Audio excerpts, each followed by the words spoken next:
তাপমাত্রা ছিল। ওকে, তাহলে আজকে আমরা শুরু করব বাউল গানের কাব্য সৌন্দর্য দিয়ে। আমরা বাউল গানের কাব্য সৌন্দর্য আলোচনা করার আগে আমাদের পূর্ব ক্লাসের কিছু বিষয় জেনে আসি। আমরা পূর্ব ক্লাসে বাউল সব সম্পর্কে জেনেছিলাম। বাউল কে, বাউল কারা। হ্যাঁ, তারপরে আমরা জেনেছিলাম বাউল নামের উৎপত্তি কিভাবে হয়েছে, তাদের সাধনার স্তরগুলো কি কি, তাদের অসাম্প্রদায়িক করেছিলাম। তো আমরা বাউল সম্পর্কে যা জেনেছি এই পর্যন্ত, তাতে আমরা যা জেনেছি যে আহ, আমরা যেমন চর্যাপদে যেরকম দেখেছিলাম যে চর্যাপদের যে সাধক যারা ছিল তারা কি করেছে, সাধনার উদ্দেশ্যে কিছু গান লিখেছে এবং সেই গান শুধুমাত্র কারা বুঝতে পারবে, যারা সাধক তারাই বুঝতে পারবে।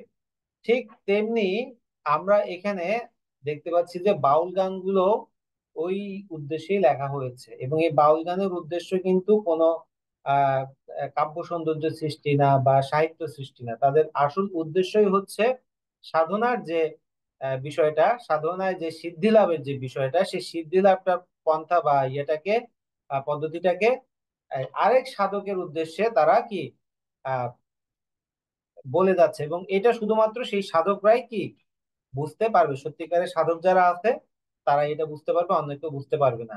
আমরা চর্যাপদের যে পদগুলো পেয়েছিলাম সেই চর্যাপদের পদগুলোর উদ্দেশ্য ছিল সম্পূর্ণরূপে ধর্মীয়। এখানে তাদের সাহিত্য রচনার কোনো ইচ্ছা বা আকাঙ্ক্ষা তাদের ছিল না। আমরা এখানে বাউল গানেও দেখবো যে সেই বিষয়টা তারা এখানে যে তাদের যে আধ্যাত্ম সাধনার যে একটা গোপন যে রহস্য, সেটাই শুধুমাত্র দীক্ষিত শিষ্যদের উদ্দেশ্যে প্রচারের জন্যই এই গান তারা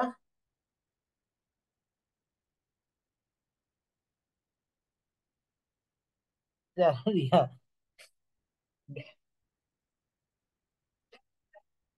চেয়ারের ইয়ে হয়ে গেছে, গানগুলো তারা লিখে গেছে।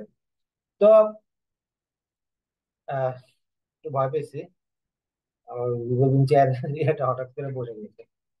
তো যাই হোক, আমাদের এই বাউল গানের কাব্য সৌন্দর্য পরীক্ষায় তোমাদের জন্য খুবই গুরুত্বপূর্ণ। বাউল গানের কাব্য সৌন্দর্যটা এখানে তোমাদের মনে রাখতে হবে যে মাত্র 7টা বাউল পদ তোমাদেরকে কি করা হয়েছে, সাজেস্ট করা হয়েছে। সেই 7টা বাউল পদ তোমরা একবার অবশ্যই রিডিং করে ফেলবা। এই 7টা বাউল পদ কোনটা কোনটা মনে আছে? তোমাদের সিলেবাসে দেখবা সুন্দর করে লেখা আছে কত নাম্বার পদ, কত নাম্বার পদ। এই পদগুলো অবশ্যই অবশ্যই একবার রিডিং করে ফেলবে এবং পরীক্ষার হলে তৃতীয়, চতুর্থ, পঞ্চম, 12, 13, 38, 50, 10, 38। তো এটা মাথায় রাখবা। তো যাই হোক, আমাদের বাউল গানের যে প্রধান বিষয় হচ্ছে যে মানুষ। আমরা এটা আগে বলেছিলাম যে তারা দেহতাত্ত্বিক আহ সাধনা করে এবং সেই সাধনার অন্যতম মূল বিষয়বস্তু হচ্ছে কি মানুষ। তো মানুষের দেহের ভিতরেই কি সৃষ্টিকর্তা বসবাস করে এবং তারা সেই দেহের ভিতরে যে মানুষ, যে মানুষের ভিতরে সৃষ্টিকর্তার বসবাস, সেই বিষয়টাকে সামনে রেখে তারা কি তাদের গান বা তাদের যে আধ্যাত্মিক চিন্তা ভাবনা গুলো করে এবং এই মানুষের মধ্যেই তারা কি স্রষ্টার সন্ধান করে বেড়ায়। তো আমরা জানি যে বাউলরা সুশিক্ষিত না, তারা বাউলরা কোনো প্রশিক্ষিত না বা অন্য কোনো ইয়া নয়, তারা সম্পূর্ণরূপে নিজেদের মতো করে এই আশেপাশের অবলোকন অবজারভেশন করে সেখান থেকে উপমা, রূপক, উৎপ্রেক্ষা ইত্যাদি তোমার কি করে কালেকশন করে। তারা তাদের স্বাভাবিক জীবনযাপনের ভিতরেই যে ঘটনাগুলো দেখে সেখান থেকে উৎসাহিত হয়ে তারা তাদের গানগুলো রচনা করে। আমরা এই বাউল গানের কাব্য সৌন্দর্য বিচার করতে গেলে এটার যে শারীরিক গঠনটা যদি আমরা দেখতে চাই, মানে আঙ্গিক বিচার যদি আমরা দেখতে যাই, এগুলোর সাথে আমরা মিল পাবো পুঁথি বা কবিতার সাথে আমরা একটা দারুণ মিল খুঁজে পাবো। আমরা পুঁথিতে যেরকম দেখি যে একটা কাহিনী বা ইয়াতে পুঁথিতে কি বলা হয়, শোনো শোনো দেশবাসী শোনো দিয়া মন। হ্যাঁ, এরকম করে আমরা কিন্তু অনেক আগে এভাবে পুঁথি পাঠ করা হতো, বটতলায় ল্যাম্প জ্বালিয়ে বা হারিকেন জ্বালিয়ে গ্রামের সব মানুষ এসে মনোযোগ দিয়ে সেই পুঁথি শুনতো। এখানে একটা পুরো কাহিনী কাব্য আলোচনা করা হতো। আবার আমরা যে আধুনিক কালের যে কবিতাগুলো দেখি সেই কবিতাগুলোর মতো করে এখানে কি গানগুলো লেখা হয়েছে, খন্ড খন্ড ভাব এখানে উঠে এসেছে। তো আমাদের এই এই আঙ্গিক বিচারে বা আমরা শারীরিক গঠন যদি বিচার করি তাহলে দেখতে পাবো যে এই বাউল গানগুলো সম্পূর্ণরূপে পুঁথি এবং কবিতার মতো উচ্চারিত। আমি আগে বলেছিলাম যে এরপরের পয়েন্টটা দেখো, শত উচ্চারিত ভাবানুভূতি। আমরা আগে বলেছিলাম যে বাউলরা কোনো সাহিত্য রচনার জন্য কি করে না, কাব্যগুলো রচনা করে না, গানগুলো রচনা করে না। তাদের মূল উদ্দেশ্য হচ্ছে যে কি, সাধনার যে গুরু যে পদ্ধতি বা যে গোপন পদ্ধতি, সেটা কেবলমাত্র দীক্ষিত শিষ্য সম্প্রদায়ের কাছে এই প্রচারের জন্য তারা এই গানগুলো কি লিখে থাকে। এবং এই গানগুলো লিখে কিন্তু বেশিরভাগ বা গানগুলো রচনা করে কারা? সব বাউল কিন্তু গান রচনা করে না। শুধুমাত্র যারা শিষ্য বা মানে সরি গুরু স্থানে শীর্ষ পর্যায়ে যায়, ওকে, গুরু স্থানীয় হয় যখন, তখনই তারা এই গানগুলো লিখতো। যেমন আমরা দেখবো যে আমাদের এই লালন শাহ তিনি কি করতেন, গান লিখতেন। এবং এই আশ্রমে অন্যান্য যে যারা সাধক যারা ছিল, যারা শিষ্য পর্যায়ে যারা ছিল, হ্যাঁ, তার সাথী বা শিষ্য যারা বা ফলোয়ার যারা ছিল, তারা ওখানে থাকতো। এবং যখনই সে তার গান একটা তৈরি হতো, তখনই সে গানটাকে আম, আহ, সবাইকে গিয়ে শোনাইতো। তো এই যে যে ব্যাপারগুলো আমরা এখানে দেখতে পাই। এবং উপমা রূপকের যে ব্যাপারগুলো দেখি যে আমরা প্রত্যক্ষ বস্তু থেকে সংগৃহীত। প্রত্যক্ষ মানে কি, আমরা যা দেখি, আমাদের সামনে যা আছে, তাই থেকে কি তারা এগুলা তুলে আনে। যেমন মনে করো হয়তোবা বলতেছে যে খাঁচার ভিতর অচিন পাখি কেমনে আসে যায়। এই যে যে একটা পাখি খাঁচার ভিতরে থাকতেছে, সেটা একটা কি আমাদের সামনে এরকম আমরা হরহামেশা দেখি। বা পানিতে যে চাঁদের রিফ্লেকশন হয়, যেমন জলে যেমন চাঁদ দেখা যায়, ধরতে গেলে হাতে কে পায়, তেমনি সে থাকে সদাই আলেকে বাসায়। তো এই যে এভাবে কথাগুলো সে করে, উপমা গুলো আমরা এভাবে আমাদের জীবনের স্বাভাবিক জীবন থেকে কি নিয়ে নেওয়া হয়েছে। ওকে। তো এই যে যে ব্যাপারটা যে উপমা রূপক বিষয়, ওগুলো কিন্তু প্রচুর পরিমাণে ব্যবহার করা হয়েছে। তুমি কিন্তু বলতে পারবে না যে এখানে কোনো উপমা রূপক ব্যবহার করা হয়নি।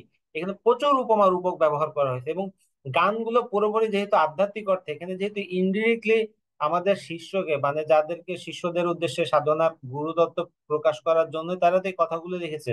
চর্যাপদে যেরকম আমরা দেখেছি যে এমন ভাবে কিছু লিখেছে যেন মনে হচ্ছে হেয়ালি ভাষা, মানে মনে হচ্ছে যে এগুলো কি বলতেছে, এগুলো তো কোনো আগামাথা নাই। কিন্তু এখানেও আমরা ঠিক দেখবো অনেকটা ওরকম আগামাথা ছাড়া মনে হলেও বলতেছে একটা কিন্তু বোঝাচ্ছে আরেকটা। আমাদের যে এই এগুলা রচনা করার সময় আমাদের বাউলদেরকে আমরা যতই সাধারণ মনে করি না কেন, কিন্তু তাদের যে সাধারণ জ্ঞান, তাদের যে জগৎ জীবন সম্পর্কে সবসময় যে একটা সজাগ দৃষ্টিভঙ্গি, হ্যাঁ, এবং তাদের যে অভিজ্ঞতা থাকে, তারা যে অন্যান্য বিষয় সম্পর্কে তাদের যে অবগতি হয় বা জানা থাকে, এই সব কিছু মিলিয়ে তাদের এই জিনিসটা প্রকাশ পায় তখনই যখন তার ভিতরে কি হয়, একটা সহজাত কবি বাস করে। আমরা যেমন জীবনানন্দ দাশ কিন্তু একটা কথা বলে গেছে, সবাই কবি না, কেউ কেউ কবি। কবি হতে গেলে তোমাকে বাই বর্ণ কবি হতে হবে। তোমাকে এটা গড প্রদত্ত বা সৃষ্টিকর্তা প্রদত্ত একটা কবি মন তোমার ভিতরে থাকতে হবে, নাহলে তুমি কবি হতে পারবে না। বুঝে গেছে? কারণ এখানে অনেক বিষয় আছে যেগুলো কোনো ব্যাকরণ মানে না, কোনো ধরনের মানে না, সম্পূর্ণরূপে ন্যাচারাল ওয়েতেই তোমাকে এগুলো আসবে। এমনিতে একজন হয়তো সারা দিন কষ্ট করে একটা কবিতা লিখে গেছে, আবার অনেকে দেখবে যে কি এমনিতেই কবিতা লিখে গেছে, সেটা অনেক কি সুন্দর হয়েছে। ঠিক আছে? যেমন আমরা যে তিরিশের যে কবিদেরকে দেখবো, তিরিশের কবিরা কিন্তু কবিতার জন্য কঠোর পরিশ্রম করেছিল। ওকে। তারা একটা শব্দ মিলানোর জন্য দিনের পর দিন, রাতের পর রাত তারা কি কষ্ট করে গেছে। কিন্তু আমরা এই যে যে সহজাত যে কবি যারা আছে, বাউল বলো, রবীন্দ্রনাথ বলো, বা আমাদের অন্যান্য বৈষ্ণব কবি যারা আছে, তাদের যে ইয়েগুলো দেখি, সেখানে আমরা দেখবো যে তাদের ভিতরে একটা সহজাত কবি সত্তা বসবাস করে। আমরা জীবনানন্দ দাশকে যেমন দেখি যে তিনি হঠাৎ করে পুকুর পাড়ে বসেছিলেন, হঠাৎ করে তার সামনে একটা মেয়ে পানি নিতে আসলো, সেটা দেখে তিনি তার বিখ্যাত কবিতা কি বনলতা সেন লিখে ফেললেন। তো এই যে যে ব্যাপারটা, এটা হচ্ছে কবিদের আসল জিনিস। তো বাউল গানের মূল যে ইয়াটা সংগ্রহের ব্যাপারটা, এই যে যে ভাবের অনুভূতি, আমাদের যে সহজাত একটা ভাব প্রকাশের বিষয় তারা এখানে তুলে আনে। তারা, আমরা অনেকে অনেক কিছু জানি, অনেক কিছু বুঝি, কিন্তু ভাব প্রকাশ করতে পারি না। কিন্তু কবিরা যখন কি এই জিনিসটা কি খুব সহজভাবে তুলে আনেন, এবং তখনই আমাদের মনে জিনিসটা নাড়া দেয়, আরে আমি তো এই কথাই বলতে চাচ্ছিলাম, আমি তো এই বিষয়টা ভাবছিলাম, এটাই তো সে বলতে চাচ্ছে। আমরা কিন্তু এই যে বিভিন্ন ভিডিও দেখি, বিভিন্ন এই, মানে গান বা এরকম সিনেমা বা এসব দেখি, এগুলোতে দেখবে যে কি তুমি যে জিনিসটা ভাবতেছিলা, যে জিনিসটা বলতে চাচ্ছিলা, যেটা তোমার মনের ভিতরে ক্রিয়া করে, সেটার সাথে যেটা মিলবে সেটাই তোমার কাছে ভালো লাগবে। সব ভিডিও কিন্তু তোমার ভালো লাগবে না, কিছু কিন্তু অনেক ভিডিও তোমার কাছে ভালো লাগবে। যেমন মনে করো, আমি পলিটিক্যাল যে বিভিন্ন ভিডিও গুলা দেখতে আমার খুব ভালো লাগে, বিভিন্ন অ্যানালাইসিস করে যেখানে, ওকে। কিন্তু আবার তোমাদের ভাবির আবার ভালো লাগে মনে করো গান দেখতে, বা এই ওই যে তোমার এই বিভিন্ন ভ্রমণ ভ্রমণ যে বিষয় ব্লগ গুলো আছে সেগুলো দেখতে তার ভালো লাগে। তো এক একজনের মানুষের এক একটা আকাঙ্ক্ষা, সে যে জিনিসটা প্রকাশ করতে পারে না সেটাই কিন্তু সে ওখান থেকে কবির কাছ থেকে আশা করে, কবির কাছ থেকে কি ইয়ে করে। তো এই যে যে বিষয়গুলো সেটা এখানে আমরা দেখতে পাই। তো আমাদের বাউল গানের যে মূল ধর্মতত্ত্ব হওয়ায় আমাদের সাধারণ বাউল গানের আসল জিনিসটা কি? বাউল গানের আসল জিনিস হচ্ছে যে ধর্মতত্ত্ব। তারা বাউল ধর্ম, আমরা কিন্তু প্রথমে বলেছিলাম যে কি, বাউল কিন্তু একটা কি ধর্ম। সেই ধর্মের তারা মনে করে যে সৃষ্টিকর্তা কোথায় বাস করে? সৃষ্টিকর্তা বাস করে মানুষের অন্তরে। দেহে। দেহ কেন্দ্রিক যে চিন্তা ভাবনা সেটাই এই ধর্মতত্ত্বের আসল জিনিস। তো এভাবে সাধারণ মাপকাঠিতে আমরা এটাকে বিচার করতে পারবো না। অজ্ঞানের মূলটা পুরোপুরি ধর্মতাত্ত্বিক। তা আমরা অন্যান্য কবি যে জিনিসটা লিখেছে আমরা সেখানে অনেক ভুল ধরতে পারি। আমরা রবীন্দ্রনাথের কবিতাতে অনেক আমরা আলোচনা করতে পারি, আমরা শব্দ বিশ্লেষণ করতে পারি, আমরা সেখানে আহ ইয়ে করতে পারবো। কিন্তু এই বাউল গানগুলো ধর্মতাত্ত্বিক, এখানে তাদের সাহিত্যতাত্ত্বিক কোনো মাপকাঠিতে আমরা এখানে কি হওয়া যাবে না। ঠিক আছে? তো এখন বিষয়বস্তুর সীমাবদ্ধতা, বিষয়বস্তুর অভাব আমরা কিন্তু বাউল গানে পেয়ে থাকি। আমরা তাদের বিষয়বস্তুর সীমাবদ্ধতা কিরকম? তাদের সব গানের আসল বিষয়বস্তু হচ্ছে যে কি মানুষের দেহ কেন্দ্রিক। তারা এই যে যে দেহের বাইরে গিয়ে তারা আর কোনো কিছু চিন্তা ভাবনা করতে পারে না। আর বৈচিত্র্যের বিষয় বৈচিত্র্য, আমরা যেমন রবীন্দ্রনাথকে দেখবো যে তিনি নারীর মন নিয়ে যেমন কবিতা লিখেছেন, বালকের মন নিয়ে কবিতা লিখেছেন। হ্যাঁ, আবার হয়তো বা এমনিতে দেশপ্রেম নিয়ে কথা লিখেছেন, নিজের কথা বলেছেন, অনেক পুরুষের কথা বলেছেন। ওকে। এই যে যে বিষয় বৈচিত্র্য তাদের ভিতরে ছিল, কেন ছিল? কারণ তারা কি ছিল? সাহিত্য তৈরির উদ্দেশ্যেই রচনা করেছিল, সৌন্দর্য সৃষ্টির উদ্দেশ্যেই রচনা করেছিল। কিন্তু আমাদের এই বাউলরা সেই তাদের মূল বিষয়বস্তু হয়ে যায় কি ধর্মতত্ত্ব, তারা ধর্ম প্রচারের উদ্দেশ্যে সেই গানগুলো লিখে থাকেন। তাই তাদের এই যে যে একটা বিষয়বস্তু সীমাবদ্ধতা থাকে এবং বিষয় বৈচিত্র্যের একটা মারাত্মক অভাব আমরা সেখানে দেখতে পাই। একেবারে যতটা আমরা অভাব বলতেছি, যতটা আমরা ইয়ে করতেছি তাও কিন্তু না। যেমন আমরা যে লালন ফকিরের কথা বলি, লালন কিন্তু প্রায় 100 প্লাস বছর বেঁচে ছিলেন, 113 বছর বা 123 বছর, আমার সঠিক মনে নাই এখন, বেঁচে ছিলেন। এবং এই যে যে 100 বছর বেঁচে ছিলেন, এই সময় তিনি অসংখ্য অসংখ্য গান লিখে গেছেন। এবং সেই গানগুলো বলা হয়ে থাকে, অনেক জায়গায় বলা হয়ে থাকে তিনি প্রায় 1000-এর উপরে লিখেছেন। তবে আমাদের ডক্টর আহমদ শরীফ এবং আরো ডক্টর এটা কি বলবো, আহ,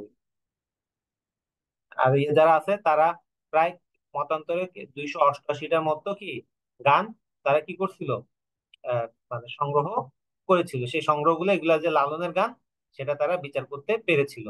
তো এই যে যে সেখানে আমরা দেখবো যে দেহতত্ত্ব নিয়ে তিনি গান লিখেছেন। তিনি মুসলমানদের ধর্ম নিয়ে তিনি গান লিখেছেন।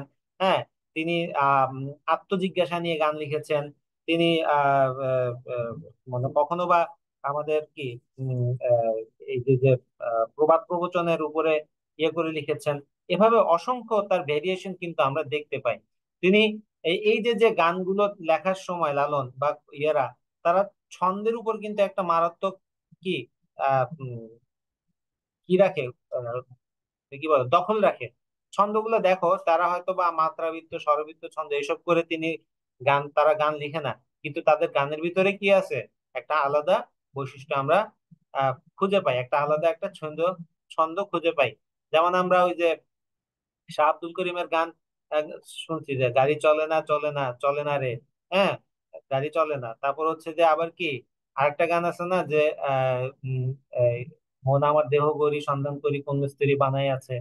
এই যে যে বাউল গানগুলো তখন তুমি যখন পড়বা দেখবে যে প্রত্যেকটা বিষয় একটা জায়গায় গিয়ে থেমে গেছে। সেটা হচ্ছে যে আমাদের মানব দেহ।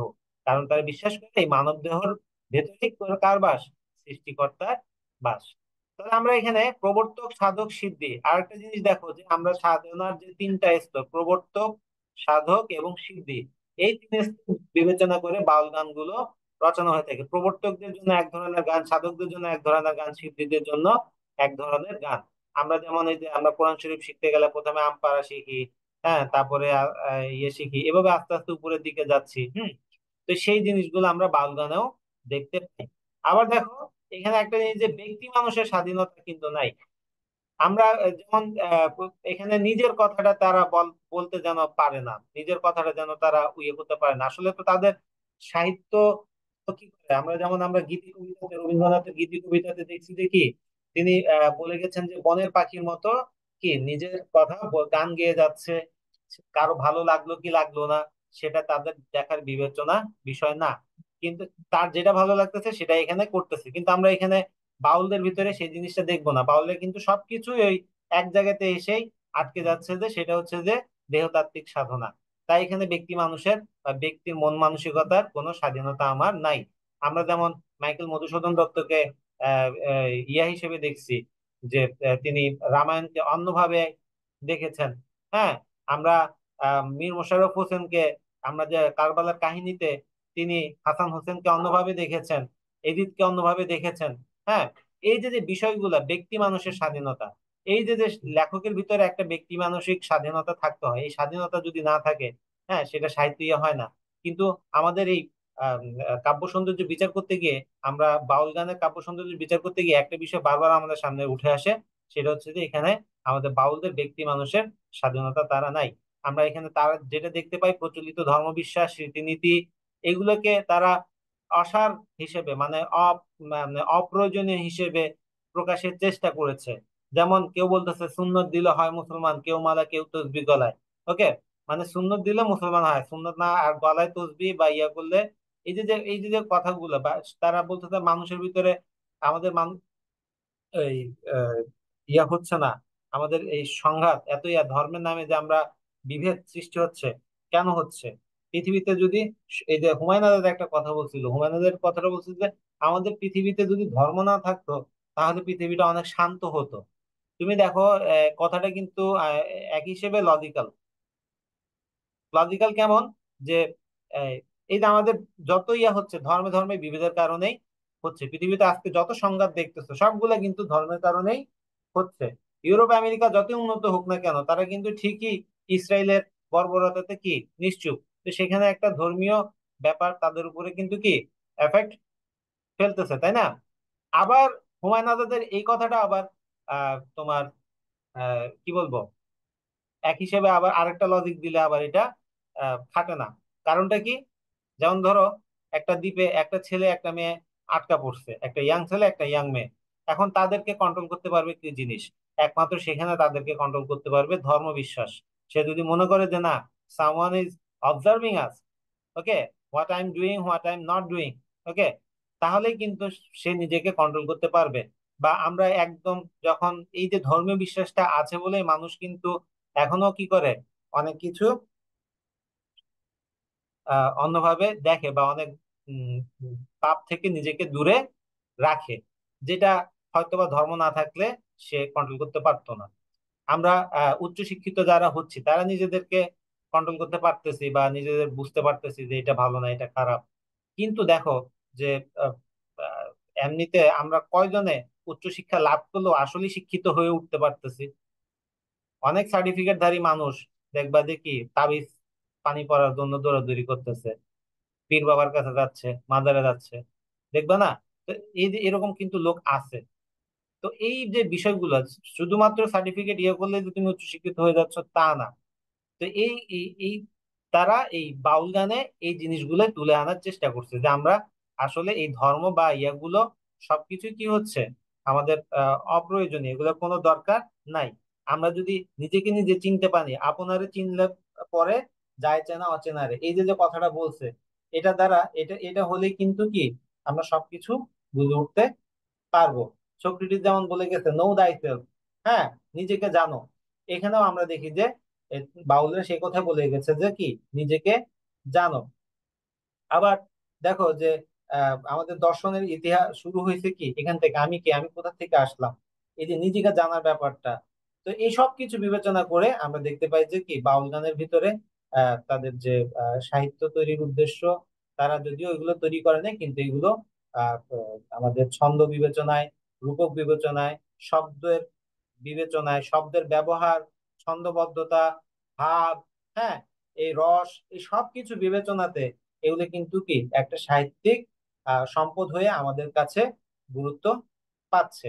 আমরা এই যে যে লালনদের এই এই সাহিত্য, এই বাউল সাধকদের ভিতরে সবচেয়ে বেশি পপুলার ছিল লালন, বা বলা হয় যে এই গুরু স্থানীয় হচ্ছে লালন। তো লালনের হাতে মূলত বাউল সাধনাটা বা বাউল সাধকরা কি অন্য অন্য একটা লেভেলে পৌঁছে যেতে পেরেছিল। তো লালনের এই যে যে লালনের গানে যেমন আমরা অনুপ্রাসের ব্যবহার, ছন্দের ব্যবহার, রূপকের ব্যবহার এমন ভাবে দেখবো যে এগুলো আসলে আমাদেরকে ভাবিয়ে তোলে। যেমন গর্তে গেলে কূপ জল হয়, গর্তে গেলে কূপ জল হয়, গঙ্গায় গেলে গঙ্গা জল হয়। মানে একই পানি, গঙ্গায় গেলে সেটা পবিত্র হয়ে যাচ্ছে, আর অথচ গর্তে হইলে গর্তের থেকে পানি তুললে সেটা হচ্ছে যে কূপ জল। তুমি দেখো পানি কিন্তু একই, দুটোটা যদি আমরা সাইন্টিফিক্যালি ইয়ে করি, যে যদি আমরা দেখি যে কি যে কোনো পানি আমরা যদি দেখি তাহলে সেটা হচ্ছে যে কি H2O। সেটা গঙ্গার পানি হোক, সেটা জমজম কূপের পানি হোক, আর সেটা গঙ্গার পানি হোক, পানি তো পানি, তার মূল উপাদান কিন্তু কি এটাই, H2O। তাহলে আমরা মানুষও কি একইভাবে এক এক যখন যখন এক এক জায়গায় যাচ্ছি তখন এক একজন এক এক কিছু হয়ে যাচ্ছে, তাই না? আমাদের একই রকম, আমাদের শারীরিক গঠন একই, রক্ত একই, সবকিছু, হ্যাঁ, কিন্তু তারপরে দেখো আমাদের ধর্মের কারণে কত বিভেদ আমাদের ভিতরে তৈরি হচ্ছে। তো এই যে যে দেখো আমাদের এইখানে তারা উম আহ, বিবেচনা করতেছে যে আহ, ধর্মের ব্যাপারটা বা এইসব জিনিস, আহ, এই যে যে কথাগুলো তারা বলে উঠতেছে। আহ, তারপর আবার দেখো এখানে নানা ধরনের প্রবাদ প্রবচনের ব্যবহার, হ্যাঁ, করতেছে। যেমন যে আহ, আহ, যে যে কি বলে, প্রবাদ প্রবচনের ভিতরে আসতেছে যে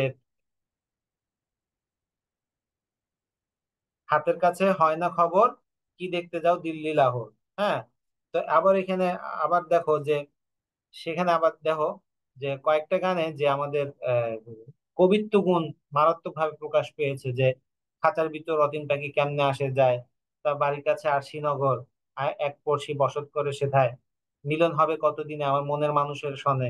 এই যে যে কথাগুলো, এইগুলো আমাদেরকে আলাদা একটা সাহিত্যিক আহ ইয়া করে নিয়ে আসে।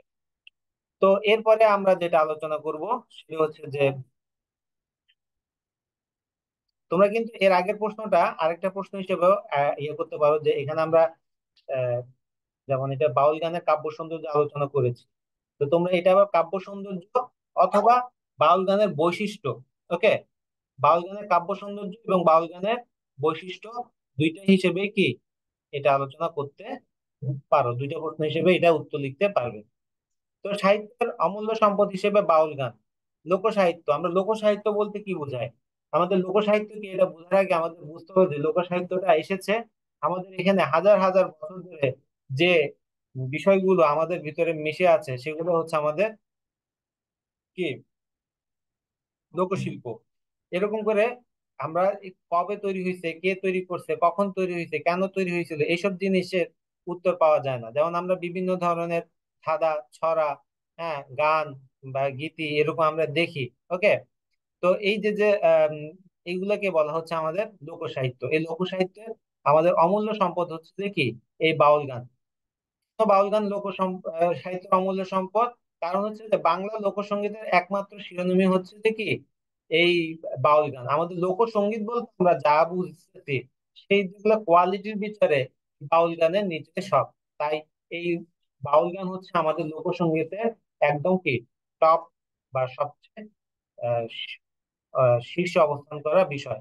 আমরা এখানে লোকসাহিত্যের এই বিষয়গুলোতে আমরা আরো জিনিস দেখবো যে বাউল গানে আমরা বৈষ্ণব ধর্ম এবং সুফিবাদের প্রভাব আমরা কি দেখতে পাই। বৈষ্ণব ধর্ম এবং সুফিবাদ এই দুইটার ধর্মেরই বা দুইটা মতবাদেরই কোন বিষয় হচ্ছে যে কি সৃষ্টিকর্তাকে ভালোবাসা, okay? সৃষ্টিকর্তাকে ভালোবাসা। আমরা ওই যে আমি একটা মুভি দেখছিলাম ও মাই গড, প্রথমটা ও মাই গড ওয়ান যেটাতে আছে, তো ওখানে একটা কথা বলে যে we are not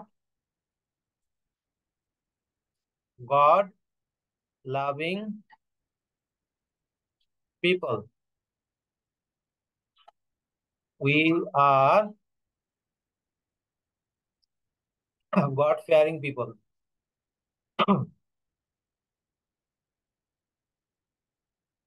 we are god fearing people মানে আমরা সৃষ্টিকর্তাকে ভয় পাই। এখন দেখো, যে সৃষ্টিকর্তাকে আমরা অনেক হুজুর দেখবা যে বয়ান করে যে কি খালি ভয় দেখায়, দোজখের আগুন এরকম এই সেই এইসব ভয় দেখায়। আবার কেউ কেউ এমন ভাবে কথা বলে যে আল্লাহর প্রতি আমাদের একটা আলাদা ইয়ে তৈরি হয়ে যায়, আমাদের একটা আলাদা তার প্রতি টান তৈরি হয়, তাদের কথাবার্তা যেন অন্যরকম ইয়ে ছিল। যেমন তোমরা এরকম দেখবা যে ওই যে কি যেন একটা ইয়ে আছে, যেমন আমি আহমদুল্লাহর কথাগুলো ভালো লাগে কেন জানো? আহমদুল্লাহর কথা আমরা আমি গড লাভিং এর বিষয়টা পাই। কিন্তু আবার আরেকটা আছে যে অল্প বয়স, ওটার নাম যেন কি, আগে ফিলোসফির ইয়ে ছিল, এখন ইসলামী বক্তা হয়েছে, একটু ইয়াং করে, তুহা না তানহা একটা আছে না, তোমরা চিনো? হ্যাঁ, আবু তাহাত নাম। হ্যাঁ হ্যাঁ, আবু তোহা আদনান। একটার ভিতরে আমি গড ফেয়ারিং পিপলের ইয়ে পাই, এই জন্য আমি তার ইয়েগুলো দেখি না, তা ভালো লাগে না আমার। ওকে, কারণ ওইটাতে সে মানে এগুলো করে তুমি কখনোই ইয়ে করতে পারবে না। নবীজি কি ইসলামের প্রচার এই ভয় দেখায় করছে নাকি? নবীজি ইসলামের প্রচার করছে ভালোবাসা আহ ইয়ে করে। তিনি তার অ্যাটিটিউড দিয়ে, তার আচরণ দিয়ে, তার ভালোবাসা দিয়ে মানুষের মন জয় করছে। ওকে, তো দেখো, এই যে যে বিষয়টা আমরা এখানে আমরা সুফিবাদ বা বৈষ্ণব ইয়াতে ভিতরে কি দেখতে পাই, যে তাদের কমন বৈশিষ্ট্য হচ্ছে যে গডের প্রতি ভালোবাসা থাকার বিষয়টা। আর দেহতত্ত্ববাদের কথা তো আগেই বলেছি যে লোক এই এই এই গানগুলো, আমাদের প্রত্যেকটা গান এই দেহ তত্ত্বকে উপজীব্য করে কি করা হয়েছে, লেখা হয়েছে। এবং সেখানে দেহই আসল, দেহের ভিতরে সৃষ্টিকর্তা বসবাস করতেছে। তারা কি আমাদেরকে তাই এই দেহের ভিতরে নিজেকে সৃষ্টিকর্তাকে খুঁজে পেতে হবে। তাহলে আমি যদি নিজের ভিতরে নিজেকে খুঁজি, তাহলে আমি আমার সৃষ্টিকর্তাকে খুঁজে পাবো। আমরা সারা জীবনটা ব্যয় করে ফেলি কিসের জন্য? সৃষ্টিকর্তার সান্নিধ্য লাভের জন্য। আমাদের, আমরা যদি ইসলাম ধর্ম মতে আমরা যদি একটু দেখি যে আমাদের বেহেশতে আমাদের সবচেয়ে বড় আকাঙ্ক্ষিত জিনিসটা কি হবে, জানো কেউ?